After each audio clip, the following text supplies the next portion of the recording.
Welcome back, ladies and gentlemen. Time to share a good news. And the good news is that with the efforts of Association of University Physician and Surgeons of Pakistan, they have successfully advocated the Middle Eastern governments of the Gulf region to once again recognize the medical degrees being issued from the universities in Pakistan.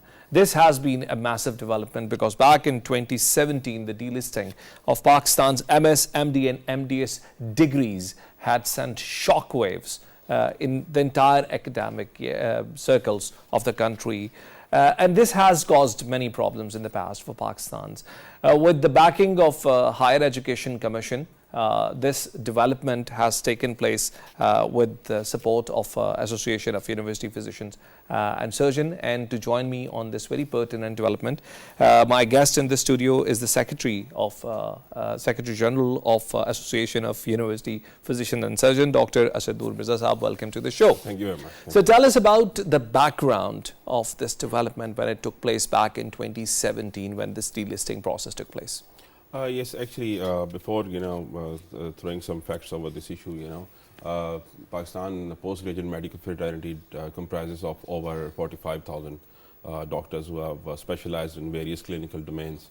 The major chunk, almost 25,000 of them, has been awarded diplomas from the College of Physicians and Surgeons, Pakistan. So the college is a very prestigious college. It is one of the very esteemed institutions of Pakistan, and they were striving very hard for international recognition, and they were successful in 2016 and 17. But unfortunately, somehow or the other, there was no representation in the Gulf region, especially in the Kingdom of Saudi Arabia, from the medical universities. Now, these medical universities are mainly 29 in number, out of which 19 are from the public sector medical universities. So this fraternity comprises of over 14,500 specialists and consultants in the clinical domain in Pakistan who are registered and allowed to practice in Pakistan by the Pakistan Medical and Dental Council. So there was some confusion at our part. Maybe we were unable to, tell the commission at Riyadh about the situation that there are two clinical streams here in Pakistan. So this unfortunate event happened. But before that, our MSMD and MDS degrees were, always employed, and they were highly respected in the highest tier in the Kingdom of Saudi Arabia and across the Gulf region in all the main states like Qatar, Kuwait, Oman, Bahrain. So this was the leak. Can you tell us the challenges faced by the medical graduates of Pakistan in the Gulf region, because primarily we are a country that highly depends economically on the people going abroad, sending remittances back. And when we talk in this domain, there are very few professions that actually have acceptance abroad. Most of the people going abroad are either the immigrants or the people going out for the minor work, except for these doctors and engineers going abroad to the Gulf region and to some North American states. So tell us about the problems that they were facing. Yes, you see, at the time of the delisting happened in Saudi Arabia, particularly in particular. So there were about 3,000 fraternity members from the medical universities of Pakistan. Now, just imagine that their average pay would have been around 40 to 50,000 riyal to 0.1 million maybe. Because doctors there, unfortunately, like Pakistan, they are very highly respected and very highly paid. They're highly paid. Yes, so these remittances were obviously flowing in the country, and also this was very good for those doctors and their families and the fraternity as well. And this was also linked with the dignity of our profession over there. All of a sudden, due to a certain confusion or misunderstanding, this delisting happened, and those doctors were, their tiers were degraded from tier 2 of the Senior Registrar Category to the tier 3. While the fellowship of the College of Physicians and Surgeons Pakistan, it was included at that particular time, and it was included in the Senior Registrar Category. But obviously, the college did a very astounding job, and they advocated their part. But unfortunately, there was no one from the medical universities, to represent the issue. The commission, sent emails to all major medical universities in Pakistan, who have been whose members have been abroad in serving in the Gulf previously, but unfortunately there was no feedback from the university. So this led to a huge shockwave in the whole Gulf. And because the Saudi Commission is very pivotal in the GCC, and whatever they are deciding and whatever policy they are opting or devising, mostly all the countries in the GCC, they follow that. So it was a very uphill task for us, first to, convince the Saudi Commission. And that would have been my next question. Yes. How did AUPSP approach this issue, and how did you strategize to overcome the bottlenecks? Yes, it was a very uphill task, and we had to, meet the ambassador here in Pakistan from Saudi Arabia, then their cultural attaché at that time in 2018. He was a very help. And I must mention here the name of Professor Javed Akram. He's a very big and legendary stalwart in our medical fraternity. He is also the director of Royal College of Physicians in the South Asia. And he was always there for us, and he initially he led us and guided us in the issue. But then, we tried to, ask the Pakistan Medical and Dental Council, because all we wanted was just a letter to be sent to the Saudi Commission. But on somehow or the other, it's been 7 years now, still that letter is pending, and still we are searching for that letter. And then, we approached the education minister as the then education minister, Mr. Rana Tanveer Saab, who was very helpful for us, because the NHSRC, which is the federal health department, it was naive about the issue, and they were not offering such help which we required at that particular time. So Mr. Rana Tanveer, they asked the Worthy Chairman HEC, and Worthy Chairman HEC and the DG QA of the Higher Education Commission, they really turned the table around for So us. how did HEC got into the picture, and what was the help provided by them? Yes, you see, HEC monitors and regulates every educational aspect in the country. All the professional licentiate and regulatory bodies in Pakistan, like the Engineering Council, the Pakistan Medical and Dental Council, the Pakistan Nursing Council, they are working under the purview of the Higher Education Commission. So the main policy is granted and bestowed upon all these professional bodies by the HEC. So when HEC came to know about this issue, so they were definitely convinced, because they are the policymakers. They knew that the fellowship and all these degrees, they are in the same strata, like in the level 7 of the National Qualification Framework and level 3 of the Pakistan Medical and Dental Council classification. So we requested them to please issue a letter for the Saudi Commission. They deliberated the issue, and the then Executive Director, Madam Shaista, she immediately helped us and write a very comprehensive letter for us. And we then we approached the Saudi Commission, and they were apprised by our the coordinators which are working for us in the Gulf region, and then they invited us in February 2023. So at that time, particular time, the embassy, that was not knowing about the issue, but then when they got to know about the issue, then they were really helpful. Pakistan's mission in the Kingdom of Saudi Yes, Arabia have been yes. mentioned repeatedly in your conversation. So they would have been in the loop since 2017 when this problem took place. Had they been proactively following up all relevant stakeholders in this regard? No, unfortunately not, because when in 2006 the College of Physicians and Surgeons started their effort, and their rightful effort, because they deserve this to be recognized in the tier 2, so that they can also be upgraded in tier 1 also with the passage of time and they gain experience.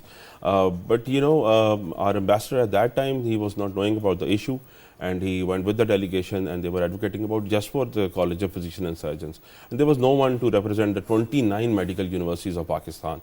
Unfortunately, this is something which we would, we have asked the concerned authorities to look upon it, that how this happened.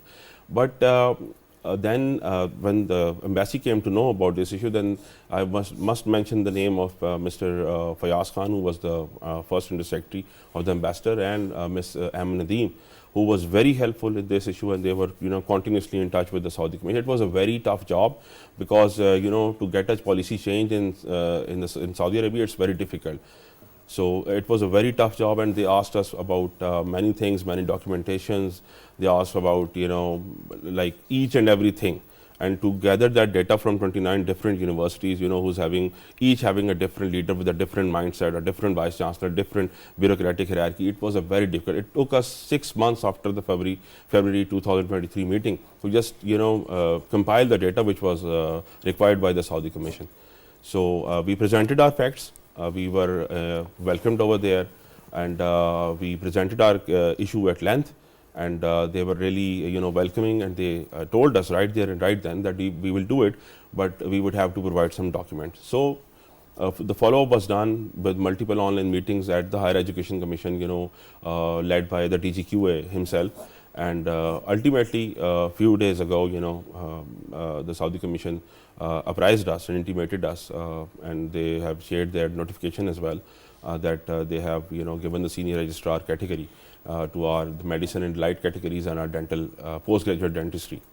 So, Dr. Tier 1 and Tier 2, you have repeated this so many times. So, can I ask you, what is that Tier 1? It's just simple, in layman language, you just consider that a person, with the advent of modern medical sciences, the people who got qualified from the Royal Colleges in England and Ireland, and people who got qualified from America, who are termed as American boards, they are considered to be the most highly respected medical postgraduate professionals in the world. So if somebody is, accredited, or somebody has taken the exam from America or Royal College, he doesn't need to go through other exams and exams again and again. Just like, in the Commonwealth, like India still is in Tier 3. Now FCPS and MSMD is into Tier 2. So Indians are in Tier 3. They are still, waiting for that chance to, get themselves accredited in a better tier. So like Royal Collegiates and the American boards, they are placed in Tier 1 and the Arab boards. But our fellowship and now our, alhamdulillah, our degrees, now they are placed in Tier 2, which obviously after an experience of 5 years, they are also upgraded to Tier 1.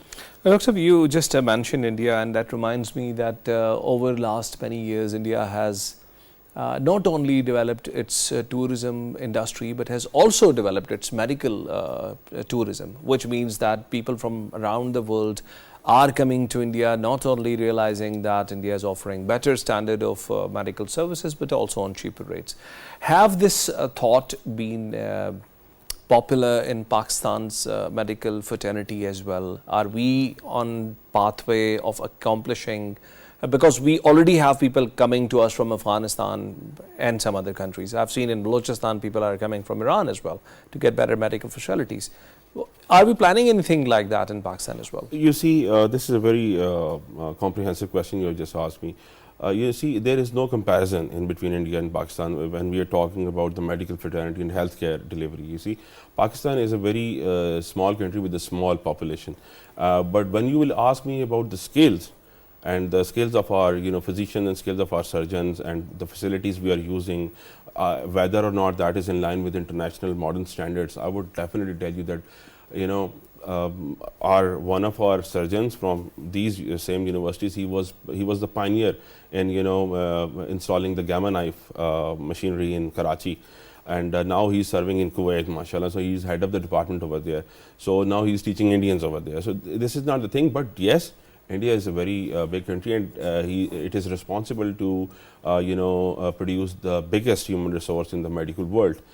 Indians, they are present across the Great Britain, in America, and in Australia also. But we are also over there, obviously. But this ratio and proportion corresponds to the population size both the countries has.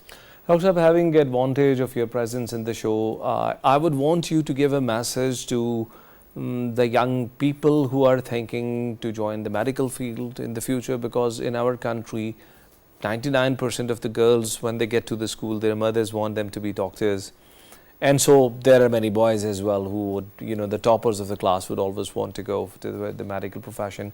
We don't know about the demand and supply of personnel in this profession. Can you give a bit of advice to the people who want to come to the medical profession? Yes, definitely. You see, back in the days when the PMDC was abolished and there was Pakistan Medical Commission. At that particular time, the PMC, it gathered data and it did a proper analysis and survey.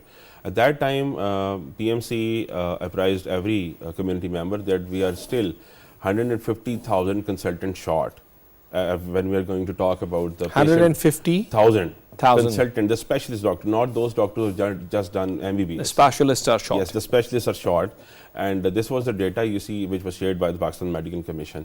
And so still I would tell everyone that yes, people will be there on the social media who would be discouraging you and not to opt for the medical profession. But I would say that don't listen to them. Still there is no saturation, still a lot of work. But if everyone is going to focus to become a specialist or a consultant and just to focus for big cities, then it will cause problem for themselves only. But the demand and supply gap will still remain. So now you see like what is going on in Punjab government, they have devised a beautiful plan. Now they are offering this postgraduate medical education, along with they are scattering their whole specialist human resource across the province. So now whatever is going on with the name of central induction policy in Punjab, it's a very robust system. It is also implemented in Canada as well with a different name, obviously RMS. But whatever is going on in Punjab now has been duplicated in Balochistan, alhamdulillah, and now also has been duplicated in the federation as well, as known as federal CAP. So I would definitely advise that yes, do come to the medical side, but please do not waste time, because there is no time when you are going to opt for MBBS or furthermore you are going to go for FCPS or MD, MDS. There will be no time. Choose your goals, mark your time, and don't waste a single second. And lastly, AUPSP, how about expanding Pakistan's medical degrees recognition to other countries, because there are a list of countries which require medical professionals to come to them. We see this every time on social media, that different countries are wanting medical professionals, not only doctors but also nurses, also the equipment operators, to migrate to them. So how about Pakistan's degrees recognition in many other countries that are still not recognizing it? Yes, very, very important question. You see, it's very pertinent to mention it that the only GCC is, advertising jobs every third or fourth day. And most of the jobs are, surfacing via the Overseas Employment Corporation. So we know that there is a huge demand and supply gap. Now, Pakistan is, the professionals from Pakistan, they are very highly respected. But you see, this is, if we see whatever the situation in the country is, that we are, searching for, our foreign reserves, we want better foreign reserves. So in that term, if we see our doctors as a human resource of the country, which can be sent abroad, you're curtailing the point of brain drain also. We have to keep a balance here. So you have to make a product which is acceptable abroad. You see, you just cannot say that we have done this and everyone will expect. You're not American boards, you're not Royal Colleges. These are, you see, 500 years old institutions. We cannot, outweigh them by any means. And they are on the top notch of technology. They are on the cutting edge. You see, like in Canada and America, things are very different. I've been there, I've been in Canada, and I've seen how these things are going on over there. So, but one thing which can be done here is that these 29 medical universities, they must be centralized. At least their clinical domain, which are producing the clinical specialization, they should be, centralized in a common federal inter-university board, so that it can, do the standardization and common curriculums things, and whatever it has to do, it should be doing it in line with the international standards. So once it is, this body would be talking abroad with the different organization like the ACGME, which is controlling everything in the world. So if ACGME, for instance, it recognizes our university, hospitals and universities where, both the MSMD and FCPS is done side by side under the same supervision. See, if ACGME is recognizing that, so our product will be equally recognized. There will be no, problem for us anywhere in the world. Thank you very much, AUPSP, for being guest in our show. Ladies and gentlemen, as AUPSP very rightly pointed out, that if the government keeps a consistent focus on not only increasing the quality of education, but also to work on the acceptability of Pakistan medical professional degrees abroad, this can turn out to be one of the key assets that Pakistan can capitalize on. We'll join you next week with another program. And until then, Allah Hafiz.